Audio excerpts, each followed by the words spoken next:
Hello everyone, welcome to my YouTube channel. So friends, आप लोगों ने थंबनेल देख ही लिया होगा कि आज का हमारा टॉपिक क्या है। तो देखिए, आप लोगों की जो कि चयन परीक्षा वर्ग 3 सिलेबस बायोलॉजी साइंस का जो टॉपिक है कोशिका एवं कोशिका अंगक के बारे में आज हम चर्चा करेंगे, जिसमें आपका सबसे पहला है कि हम कोशिका के बारे में जानेंगे, सेल के बारे में जानेंगे कि एक्चुअल में ये क्या होता है। सबसे पहले इसकी इमेजेस के द्वारा समझने का प्रयास कीजिएगा। इससे रिलेटेड एमसीक्यू को मेरा दावा है कि सारे एमसीक्यू को क्लियर कर पाओगे। तो चलिए फटाफट से चैनल को सब्सक्राइब कर दीजिए और वीडियो पर अंत तक बने रहिएगा। सबसे पहले देखते हैं हमारा मेन टॉपिक। सबसे पहले आपके सामने है जो कि सेल है, कोशिका है, जिसमें ये दिख रहा है आपको, ये है आपका केंद्रक। क्या है? केंद्रक है, जो कि ये पूरा कंट्रोल करता है। उसके बाद में इसमें जो आपको दिख रहा है ये होती है केंद्रिका। क्या होती है? केंद्रिका। इसके बाद में इधर देखिए आप लोग कि ये आपका होता है एंडोप्लाज्मी रेटिकुलम। देखिए, आप लोग को इमेज इसलिए बता रही हूँ, ये सारे टॉपिक इसलिए बता रही हूँ, उनके नाम इसलिए बता रही हूँ कि एमसीक्यू डिस्कस करते टाइम ये पूरी इमेज आपके दिमाग में घूमना चाहिए कि क्या क्या होता है और कहाँ पर होता है। ठीक है। इसके बाद में ये जो आपको दिख रहा है ये होता है तारककाएं होती हैं। उसके बाद में माइटोकॉन्ड्रिया, तो ये दिखा आपको माइटोकॉन्ड्रिया। ये जो माइटोकॉन्ड्रिया होता है एक एनर्जी बनाता है। क्या बनाता है? एक एनर्जी बनाता है। तो इससे रिलेटेड एमसीक्यू को भी सारे डिस्कस करेंगे। तो आई होप कि आपको ये इमेज तो बिल्कुल क्लियर होगी। तो चलिए अब हम देखते हैं मोस्ट इंपॉर्टेंट एमसीक्यू जो आपके एग्जाम में बिल्कुल आना है और आपकी एक सीट पक्की करके जाना है। तो चलिए बढ़ते हैं वस्तुनिष्ठ प्रश्न की ओर। क्वेश्चन आपकी स्क्रीन के सामने दिया गया है। देखिए, सारे क्वेश्चंस को अटेंड करिएगा, अपना टेस्ट जरूर लगाइएगा और अपना स्कोर देखना है कि आप लोगों की तैयारी कैसी चल रही है। फर्स्ट क्वेश्चन है आपके सामने, सारे क्वेश्चंस इंपॉर्टेंट रहेंगे, बिल्कुल इंटरेस्टिंग मजेदार क्वेश्चंस रहेंगे, वीडियो पर अंत तक जरूर बने रहिएगा। फर्स्ट क्वेश्चन है कि कोशिका शब्द का सर्वप्रथम किस वैज्ञानिक ने प्रयोग किया था? बताइए कि कोशिका शब्द का प्रयोग सर्वप्रथम किस वैज्ञानिक ने किया था। आप लोगों के सामने ऑप्शंस दिए गए हैं, तो यहाँ पर आपका बिल्कुल राइट आंसर हो जाएगा रॉबर्ट हुक ने। किसने? रॉबर्ट हुक ने। जो कि देखिए, ये क्वेश्चन से एक क्वेश्चन और बनेगा। एक क्वेश्चन और क्या बनेगा कि कोशिका शब्द का प्रयोग कब किया गया था, किस सन में किया गया था? तो याद रखिएगा कि 1665 में किया गया था। कब किया गया था? 1665 में कोशिका शब्द का प्रयोग। अब क्यों किया गया था ये भी बिल्कुल जान लीजिए, क्योंकि एक क्वेश्चन से हम 3 से 4 क्वेश्चन देखेंगे अगर क्वेश्चन वहां से बनेंगे तो, जिससे आपका सारा डाउट क्लियर होगा और आप लोगों को कुछ ज्यादा जानने को मिलेगा। ठीक है। तो देखिए, जो कि कोशिका शब्द जो कि रॉबर्ट हुक ने जो कि कार्क की एक पतली परत, कौन सी? एक पतली परत का अध्ययन करते हुए सूक्ष्मदर्शी में क्या किया उन्होंने? मधुमक्खी के छत्ते जैसी संरचना देखी। कैसी संरचना देखी? मधुमक्खी के छत्ते जैसी। तो उन्होंने कोशिका शैल नाम दिया। क्या नाम दिया? शैल नाम दिया। ये भी याद रखिएगा। नेक्स्ट क्वेश्चन आप लोगों के सामने पूछा गया है, किस कोशिकांग को कोशिका का आत्मघाती थैला कहा जाता है? बताइए। तो यहाँ पर आपका बिल्कुल राइट आंसर हो जाएगा option number C, lysosome. Lysosome. जब कोई कोशिका क्षतिग्रस्त होती है, क्या होती है? क्षतिग्रस्त मतलब नष्ट होती है, तो लाइसोसोम एंजाइम फट जाते हैं, जिससे कोशिका झिल्ली का विघटन होता है और कोशिका की मृत्यु हो जाती है ना। यही कारण है कि लाइसोसोम को क्या कहा जाता है? कोशिका का आत्मघाती थैला कहा जाता है। ठीक है। नेक्स्ट क्वेश्चन पूछा गया कि कोशिका का पावर हाउस किसे कहा जाता है? पावर हाउस की बात हो रही है, तुरंत इमेज चलना चाहिए दिमाग में। मैंने आपको इसीलिए पहले बताई थी इमेज। अब यहाँ पर करेक्ट आंसर क्या होगा आपका? क्या होगा? Option number B, mitochondria. क्या होता है माइटोकॉन्ड्रिया? मैम हमें तो पता ही नहीं है, कैसे दिखती है माइटोकॉन्ड्रिया? आप लोगों ने इमेज में देखा। इमेज पहले आप लोगों को क्यों बताएगी कि आपका कॉन्सेप्ट क्लियर हो।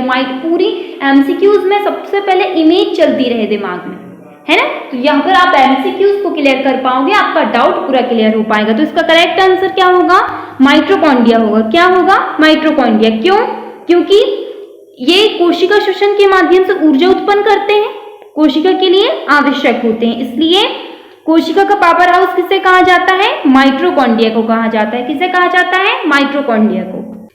नेक्स्ट क्वेश्चन आपके सामने पूछा गया है कि निम्नलिखित में से कौन सा अंगक प्रोटीन संश्लेषण के लिए जिम्मेदार है। तो प्रोटीन संश्लेषण के लिए तो राइबोसोम जिम्मेदार होते हैं, ठीक है। जो क्वेश्चंस में अगर इंपॉर्टेंट नहीं है पॉइंट समझाने के तो हम सिर्फ उसमें एमसीक्यू को डिस्कस करेंगे, और जिस क्वेश्चन से अनेक क्वेश्चंस बनते हुए दिखाई देते हैं तो हम उसे बिल्कुल समझेंगे, ठीक है। कोशिका में पदार्थ के परिवहन के लिए कौन सा अंगक जिम्मेदार होता है। तो इसमें जिम्मेदार होता है गाल्जिकाएं। क्या जिम्मेदार होता है? गाल्जिकाएं। ऑप्शन नंबर बी, इसे गाल्जी बॉडी भी कहा जाता है, ठीक है। नेक्स्ट क्वेश्चन है कि किसकी उपस्थिति के कारण किसी पादप कोशिका और पशु कोशिका में अंतर पाया जाता है। तो किसकी उपस्थिति के कारण? तो कोशिका भित्ति की उपस्थिति के कारण। नेक्स्ट क्वेश्चन आपके सामने पूछा गया है कि गोल्जिकाएं का प्रमुख कार्य क्या है? तो इसका कार्य जो कि स्त्रावी, क्या होता है? स्त्रावी, ठीक है। नेक्स्ट क्वेश्चन जो कि कोशिका अंगक है, गोल्जिकाएं एक कोशिका अंगक है। निम्नलिखित में से कौन सा कोशिकांग डीएनए रखता है? कौन सा कोशिकांग डीएनए रखता है? आपके सामने ऑप्शंस दिए गए हैं। डीएनए का फुल फॉर्म मुझे कमेंट सेक्शन पर बता दीजिएगा फटाफट से। ये तो बहुत बहुत बहुत सरल सी चीजें हैं जो आपको बिल्कुल, अगर आप एक बायोलॉजी साइंस के स्टूडेंट्स हैं तो आपको ये बिल्कुल पता होना चाहिए। डीएनए का फुल फॉर्म होता है डीऑक्सीराइबोज न्यूक्लिक एसिड, है ना। अगर आरएनए पूछा जाता है तो राइबोज न्यूक्लिक एसिड। तो इसमें पूछा है कि कौन सा कोशिकांग डीएनए रखता है। जो हमने कोशिका की इमेज देखी, सेल की इमेज देखी, उसकी जो अंगक है उसमें से कौन सा अंगक ऐसा है जो कोशिकांग में डीएनए रखता है। तो यहां पर हो जाएगा माइटोकॉन्ड्रिया। क्या हो जाएगा? माइटोकॉन्ड्रिया। Option number D.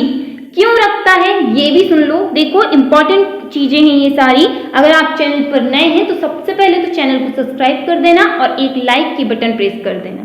तो देखिए क्यों रखता है डीएनए, क्योंकि माना जाता है कि कभी जब स्वतंत्र बैक्टीरिया थे, क्या थे? बैक्टीरिया थे जो यूकैरियोटिक किसे कहा जाता है? यूकैरियोटिक कोशिका, जिसमें पौधे पशु कोशिकाएं होती है, तो कोशिका में प्रवेश कर गए थे और क्या हुआ था? सहजी संबंध स्थापित कर लिया था। इस प्रक्रिया को ये भी याद रखिएगा कि इस प्रक्रिया को कहा जाता है एंडोसिम्बायोटिक सिद्धांत। एंडोसिम्बायोटिक सिद्धांत कहा जाता है, याद रखिएगा, इंपॉर्टेंट है ये टॉपिक भी, ठीक है। नेक्स्ट क्वेश्चन देख लीजिएगा। नेक्स्ट क्वेश्चन है कि कौन सा कोशिकांग प्रोटीन संश्लेषण में प्रमुख भूमिका निभाता है। आप लोगों के सामने ऑप्शंस दिए गए हैं। यहाँ पर आपका राइट आंसर हो जाएगा option number B, endoplasmic reticulum एवं राइबोसोम, ठीक है। वीडियो को बीच में स्किप मत करिएगा। अगर बीच पे स्किप अगर आपने करे वीडियो को तो बहुत कुछ आप खो देंगे, क्योंकि बहुत ज्यादा इंपॉर्टेंट क्वेश्चंस कवर आपको कराए जाते हैं। नेक्स्ट क्वेश्चन है कि प्रोग्राम्ड सेल हेल्थ का कोशिकीय एवं आणविक नियंत्रण क्या कहलाता है? क्या कहलाता है? तो यहाँ कहलाता है एंजिंग। क्या कहलाता है? एंजिंग। ऑप्शन नंबर आपका बी करेक्ट आंसर हो जाएगा। नेक्स्ट क्वेश्चन है कि लाइसोसोम कार्य करते हैं, कैसे कार्य करते हैं? तो अंतःकोशिकीय पाचन में, अंतःकोशिकीय पाचन में, जो कि कोशिका के अंदर होने वाली पाचन की क्रिया को अंतःकोशिकीय पाचन कहा जाता है। आपके सामने ये एक क्वेश्चन बन सकता है कि कोशिकीय पाचन किसे कहते हैं? ऑप्शंस रहेंगे 3। कोशिका के अंदर होने वाले पाचन को ही अंतःकोशिका पाचन कहा जाता है, ठीक है, याद रखिएगा। नेक्स्ट क्वेश्चन है कि कोशिका भित्ति होती है, कैसी होती है कोशिका भित्ति? तो ये होती है परागवय, परागवय। ऑप्शन नंबर ए आपका बिल्कुल राइट आंसर है। माइटोकॉन्ड्रिया की भीतरी वलन क्या कहलाता है? जो भीतरी वलन होता है माइटोकॉन्ड्रिया का, तो वो कहलाता है क्रिस्टी। क्या कहलाता है? क्रिस्टी। ऑप्शन नंबर ए आपका राइट आंसर है। अब देखिए जो कि ये इमेज है जिसमें माइटोकॉन्ड्रिया का जो अंदर का जो भाग है ये आप देख सकते हैं, क्या कहलाता है? क्रिस्टी कहलाता है। ये जो भाग होता है माइटोकॉन्ड्रिया का, इसे क्रिस्टी कहा जाता है, ठीक है। नेक्स्ट क्वेश्चन है कि जीव द्रव्य शब्द का प्रयोग सर्वप्रथम किसने किया था? अब आपके सामने कुछ इंपॉर्टेंट क्वेश्चंस आएंगे जो आपको ध्यान में रखना पड़ेगा। तो जीव द्रव्य शब्द का सबसे पहले उपयोग किसने किया था? तो किसने किया था? तो यहाँ पर किया था पुरकिंजे ने। क्या? पुरकिंजे ने। अब कब किया था, किसने किया था, ये तो आपको पता चल गया। तो ये याद रखिएगा कि 1591 में, 1591 में, ठीक है।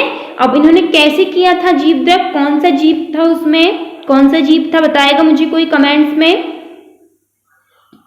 बताएंगे कोई, कमेंट्स कीजिए। तो जीव का नाम था जैबरा, क्या नाम था, जैबरा नाम था। उन्होंने अपनी यात्रा के दौरान अफ्रीका जानवरों का वर्णन करने के लिए जैबरा शब्द का सर्वप्रथम उपयोग किया था, ठीक है, ये याद रखिएगा, ये तो पता है, ये होता है जैबरा, ये इमेज में देख सकते हैं आप लोग, जो कि जैबरा, इसमें जो उपयोग किया था पुर्तगाली शब्द की जैवर शब्द से लिया गया था, ठीक है। चलिए नेक्स्ट क्वेश्चन पूछे गए कि जीव द्रव जीवन का भौतिक आधार है, यहाँ किसका कथन है, किसका कथन है, आप लोगों के सामने ऑप्शंस दिए गए हैं, ये कथन है हक्सले का, Huxley, option number C. Next question, DNA के द्वैलक स्वरूप को पहली बार किसने प्रतिपादित किया था, किसने प्रतिपादित किया था, तो ये प्रतिपादित किया था वाटसन एवं क्रिक ने, किसने किया था, वाटसन एवं क्रिक में, कब किया था, 1953 में, कब किया था, 1953 में, ठीक है। नेक्स्ट क्वेश्चन है कि न्यूक्लियस की खोज सर्वप्रथम किसने की थी, तो न्यूक्लियस की जो खोज हुई थी वो हुई थी 1831 में, न्यूक्लियस जिसे कोशिका के नाभिक भी कहा जाता है, ठीक है, तो किसने किया था, तो ब्राउन ने किया था, ऑप्शन नंबर डी आपका बिल्कुल राइट आंसर हो जाएगा, ठीक है। नेक्स्ट क्वेश्चन पूछेगा कि गुणसूत्र जिसे क्रोमोसोम भी कहा जाता है, शब्द प्रदान किसने किया था, तो किसने किया था बताइए मुझे, किसने किया था, तो आपके सामने ऑप्शंस है, यहां पर हो जाएगा ऑप्शन नंबर बी वाल्डेयर, किसने किया था, वाल्डेयर, कब किया था, तो 1945 में, 1945 में। ये जो सन मैं आपको बता रही हूं इन्हें आप बिल्कुल ध्यान में रखना क्योंकि इससे क्वेश्चंस आएंगे।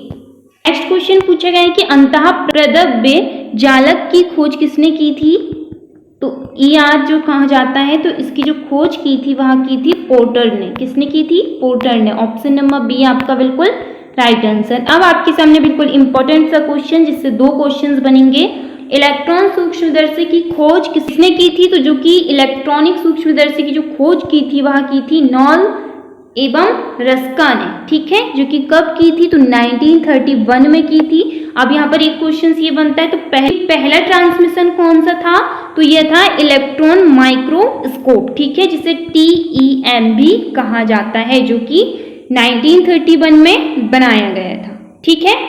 तो ये रहे आपके सामने इंपॉर्टेंट क्वेश्चंस जो कि हमने डिस्कस किए। अगर आपको वीडियो पसंद आया हो तो चैनल को सब्सक्राइब करें और हमारे चैनल से जुड़ सकते हैं। Thank you.